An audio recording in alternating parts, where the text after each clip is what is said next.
Hi friends, எல்லோருக்கும் வணக்கம். எல்லோரும் எப்படி இருக்கீங்க? நலமா இருக்கீங்களா? இன்றைக்கி அந்த கதையோட அடுத்த பகுதி தான் பார்க்க போகிறோம். அதுக்கு முன்னாடி நீங்கள் செய்ய வேண்டிய விஷயம் என்ன அப்படின்னு கேட்டிங்கன்னா, மறக்காமல் நம்ம சேனலை சப்ஸ்கிரைப் பண்ணிக்கோங்க. கீழே இருக்க பெல் பட்டனையும் கிளிக் பண்ணுங்கள். அப்போ தான் நான் போடுற வீடியோக்கள் எல்லாமே உங்களுக்கு உடனுக்குடனே நோட்டிஃபிகேஷனில் வரும். ஸோ மறக்காமல் சேனலை சப்ஸ்கிரைப் பண்ணிவிட்டு வீடியோ பாருங்கள் ஃப்ரெண்ட்ஸ். வாங்க நம்ம கதைக்குள்ளே போகலாம். அடுத்த நாள் எனக்கு ஒரு விஷயம் புரிய ஆரம்பிச்சிச்சு. என்ன அப்படின்னா, நம்ம ஒரு விஷயத்த யோசிக்கிறத காட்டியும் அவங்க நமக்கு என்ன சொல்ல வராங்க அப்படிங்கிறத நம்ம புரிஞ்சுக்கணும் அப்படிங்கிறது எனக்கு தெரிய வந்துட்டு. ஏன்னா அம்மா ஒரு சில நேரங்களில் கோவமா இருந்தாலுமே, ஆனால் அவங்க பேசுகிற விஷயங்கள்ங்கிறது கரெக்டாக தான் இருக்கும் நமக்கு. அவங்க கோவப்பட்டாலுமே அது நியாயமான ஒரு கோவமாக தான் இருக்கும் அப்படிங்கிறது தான் ஒரு உண்மையான ஒரு விஷயம். அதனால் அந்த கோவத்தை நம்ம இது சரி அது சரின்னு சொல்லிட்டு அவங்கக்கிட்ட இவங்கக்கிட்ட தேவையில்லாமல் இது பண்ணுறத காட்டியும், நம்ம ஒரு இதை கரெக்டான வேலை நம்ம இது பண்ணோம்னாலே நம்மளுக்கு எல்லா விஷயமும் நிம்மதியாக இருக்கும் அப்படிங்கிற மாதிரி தான் எனக்கு ஒரு விஷயம் தோணிகிட்டு இருந்துச்சு.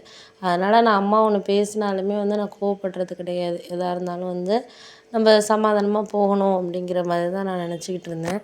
அதனால் அம்மாக்கிட்ட நான் அந்த அளவுக்குலாம் ஒன்றும் கோவப்படுறது கிடையாது. முன்னாடியெல்லாம் எதுக்கு எடுத்தாலும் ஒரு பேசிக்கிட்டு பண்ணிக்கிட்டு இருந்தேன்.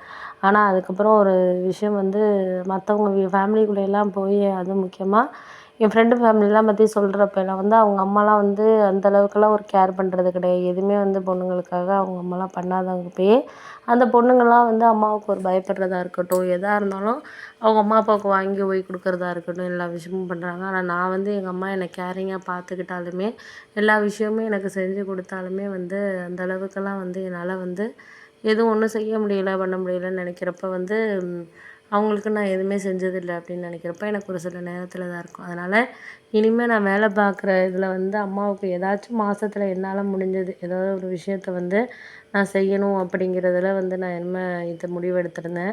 அப்புறம் அம்மாக்கிட்ட ரொம்ப அமைதியாக பேசுகிறதா இருக்கட்டும், ஒரு அன்பாக நடந்துக்கிறதா இருக்கட்டும், எதாக இருந்தாலும் பொறுமையாக அவங்கக்கிட்ட சொல்கிறது எல்லாமே இப்படி தான். முன்னாடிலாம் சாதாரண விஷயத்துக்கே ரொம்ப கோவப்பட்டுக்கிட்டு இருந்தேன். இப்போ எல்லாமே அமைதியாக நான் பேசுகிறது எல்லாமே பண்ணுறது அப்படின்னு என்னோட இதை நான் முடிவெடுத்து ஒரு இது பண்ண ஆரம்பிச்சிட்டேன் அப்படிங்கிற மாதிரி தான் நான் சொல்லிகிட்டு இருந்தேன். அதுக்கு அடுத்த நாள் எதையுமே நம்ம சொல்கிறோம் பண்ணுறோம் அப்படிங்கிறத காட்டியும் இதுக்கான டைமிங்கிறது நம்மளுக்கு வேணும் அப்படிங்கிற மாதிரி தான் எனக்கு தோணிகிட்டு இருந்துச்சு.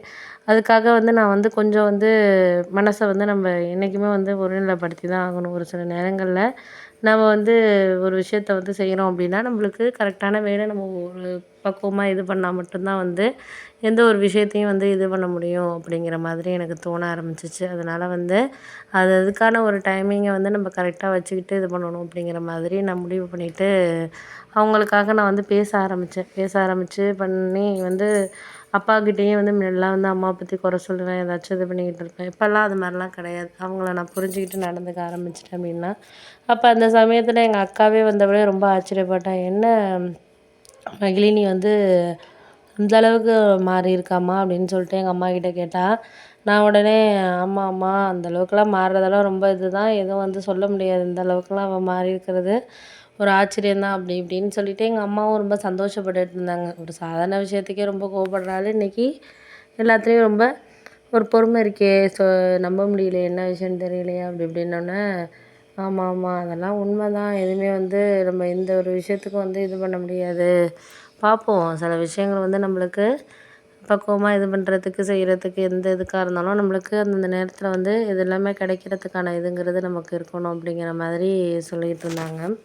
அதுக்காக நான் ஒரு முதல்ல நம்ம எந்த ஒரு இதையும் கடந்து போகிறதுக்கான இதுங்கிறது நம்மளுக்கு வேணும். அதுதான் முக்கியமான ஒரு விஷயங்கிறது.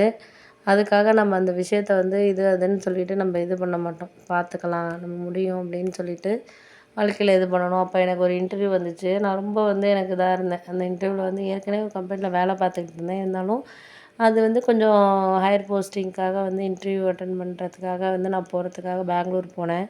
அம்மா சொன்னாங்க, "இது மாதிரி நானும் வரட்டுமாம்மா?" அப்படின்னு கேட்டாங்க. எனக்குமே அம்மாவை அழைச்சிட்டு போகணுன்னு ஆசை தான். ரொம்ப நாளாக நிறைய இன்டர்வியூஸ்க்கு போயிருக்கேன். வெளியூர்லாம் அகாடமி இதுக்கெல்லாம் போனப்போலாம் எனக்கு அம்மாவை அழைச்சிட்டு போகணுன்னு தோணவே கிடையாது.